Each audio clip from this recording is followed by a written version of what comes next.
안녕하세요 여러분, 도쿄매직입니다. 드디어 CPI 결과가 나왔습니다.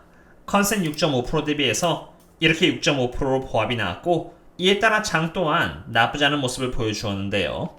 특히나 원유 섹터들이 전반적으로 굉장히 좋은 퍼포먼스를 보여주었다고 생각이 됩니다. 하지만 그렇다고 해서 안도의 한숨을 내쉴 게 아니라 세부 내역을 들여다볼 필요가 있는데요. CPI 지표 자체가 이렇게 6.5%가 나오는데 가장 큰 기여를 한 부분은 바로 여기 에너지입니다. 마이너스 1.6이었던 에너지가 마이너스 4.5가 나오면서 정말 큰 폭으로 하락했다는 것을 볼 수 있죠. 그 반면 에너지와 음식을 제외한 물건들의 물가 인상률을 보시면은 0.2에서 0.3으로 오히려 올랐다는 것을 볼 수 있습니다.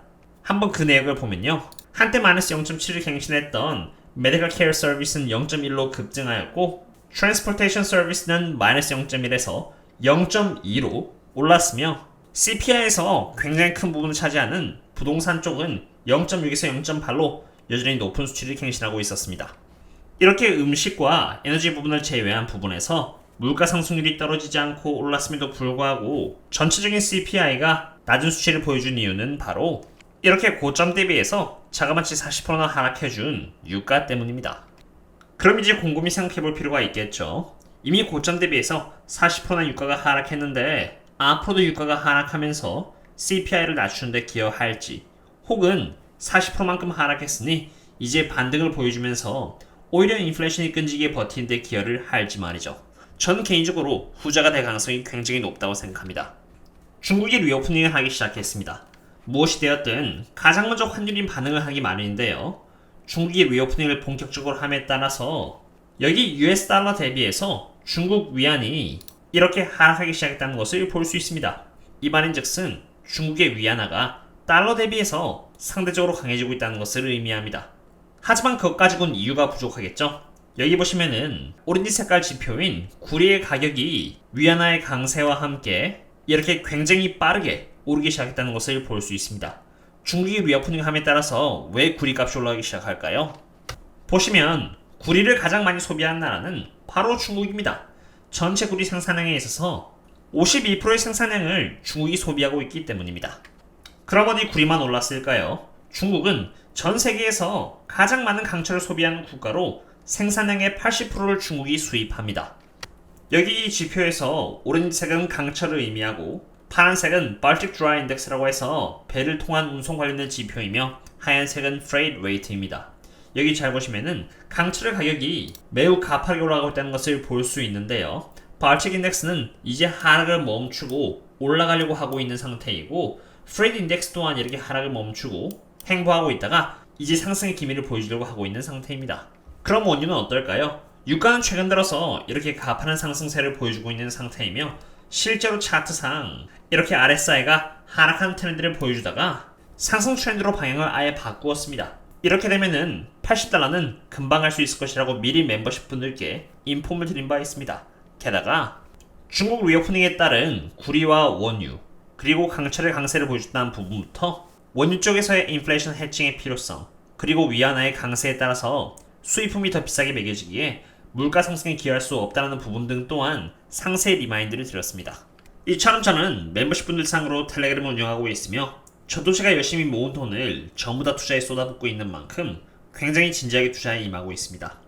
10여 개가 넘는 곳을 대상으로 돈을 지불하여 쉽게 접할 수 없는 데이터들을 공유 및 분석드려서 앞으로의 매크로 상황에 대비, 혹은 방금처럼 중국 리오프닝의 본격적인 움직임에 따라서 기회를 가질 수 있도록 리마인드를 드리고, 게다가 보시다시피 10월 26일 날 시작으로 해서 그 누구도 관심 갖고 있지 않았던 보잉을 대상으로 분석을 드렸고, 10월 26일 날을 기준으로 해서 지금까지 S&P 500이 단 1.59% 증가하는 동안에 보잉은 60%의 수익률을 갱신하는 등 엄청난 상승률을 보여주었습니다. 이때까지만 해도 다들 엔비디아라던가 빅테크, 테슬라 등에 대해서 집중을 하고 있었을 때였죠. 그리고 그 이후에도 이렇게 수차례 보잉에 대한 전략과 계획 등을 분석을 따로 드렸는데요. 보잉과 같이 시장에서 한때 외면을 받고 있었던 종목을 대상으로는 제가 하루 종일 분석해서 유튜브로 영상을 만들어봤자 시장에서 외면받는 종목이기 때문에, 그리고 그로 인해서 뷰가 전혀 안 나올 것이라는 것을 알고 있기 때문에 유튜브에서는 다루지 않고 오로지 텔레그램에서만 다룰 예정이며, 앞으로 보잉에 대한 대응 계획 또한 텔레그램에서만 다룰 예정입니다. 저점 대비해서 60%가 오른 상황에서도 대응 계획만 제대로 잘 잡혀있다면 수익을 낼 수 있는 확률은 차고도 넘치기 때문입니다. 혹시라도 이렇게 조회들과 함께 안전하게 장기 투자를 해나가고 싶으시다면 언제든지 이 링크를 통해서 조인하신 뒤 커뮤니티에 남겨져 있는 멤버십 전용 글을 통해서 접속해 주시면 되겠습니다. 지금까지 중국의 리오프닝에 따라서 구리, 강철, 그리고 원유가 올라가고 있다는 것을 데이터로 보여드렸는데요. 앞으로 인플레이션이 끈질기게 자리 잡을 확률이 높다고 생각하는 이유는 단지 그것뿐만이 아닙니다. 중국의 위안화와 수입 물품의 가격 간의 상관관계까지 찾아보았는데요. 보시면은 위안화가 이렇게 약했을 때는 수입 가격이 떨어졌다는 것을 볼 수 있고요. 반대로 위안화가 이렇게 강했을 때는 수입 가격이 높아졌다는 것을 볼 수 있습니다. 지금은 달러 대비해서 위안화가 다시 강해지는 모습을 보여주고 있으니 과거의 패턴을 봤을 때 수입 물품의 가격은 이렇게 상승할 수밖에 없을 것이고 이것은 당연히 물가를 높이는 데 기여를 할 것입니다. 그리고 그것은 제 뇌피셜이 아닙니다. 실제로 미국으로 수입된 물품의 가격과 CPI의 상관관계 또한 볼 수 있는데요. 두 개가 굉장히 밀접하게 이렇게 움직인다는 것을 볼 수 있습니다. 이번에 중국이 리오프닝을 하면서 위안화가 달러 대비해서 상대적으로 강해지고 그렇게 되면서 미국으로 수입된 물품의 가격이 높아지면서 CPI가 올라가게 될 것이라는 것을 이렇게 볼 수 있는 것입니다. 하지만 이것은 어디 가지나 인플레이션에 대한 부분이었습니다. 그렇다면 오늘의 주가는 왜 이렇게 안 좋게 시작하는 것일까요?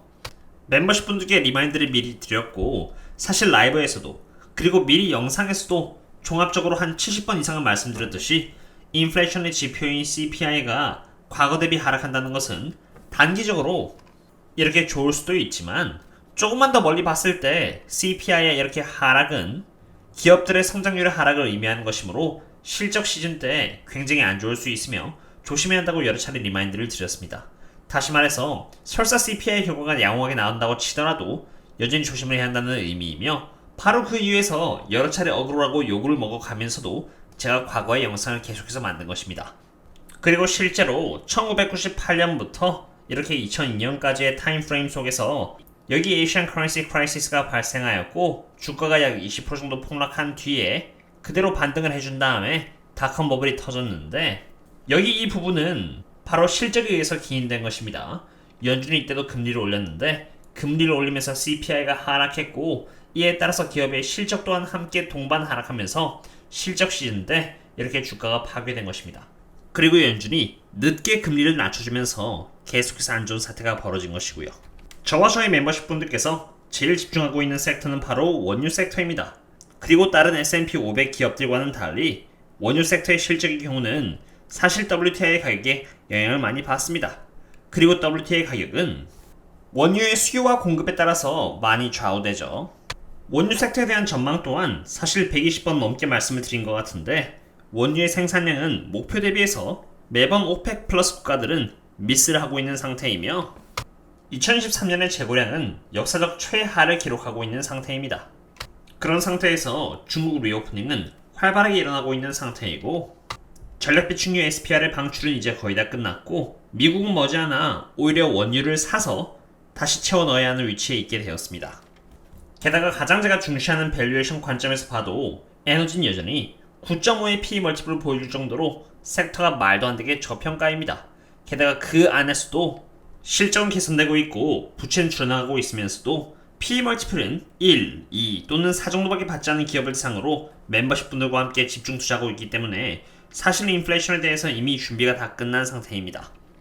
당연히 프라이스 프리 캐시플로우의 멀티플 관점에서 봐도 저평가이며 게다가 제가 투자하고 있는 몇몇의 원유 기업들은 저에게 적어도 10%에서 많게는 15%까지 배당금을 주며 페트로브라스의 경우는 60% 넘게 배당을 주기도 합니다. 이 세상에는 테슬라나 애플 혹은 마이크로소프트 외에도 너무나도 매력적인 저평가 기업들이 많이 있다는 말과 함께 오늘의 분석을 마치도록 하겠습니다. 즐거운 주말 되셨으면 좋겠고요. 그럼 다음에 또 다른 분석과 함께 샵도록 하겠습니다. 그럼 다음에 또 만나요. See you later.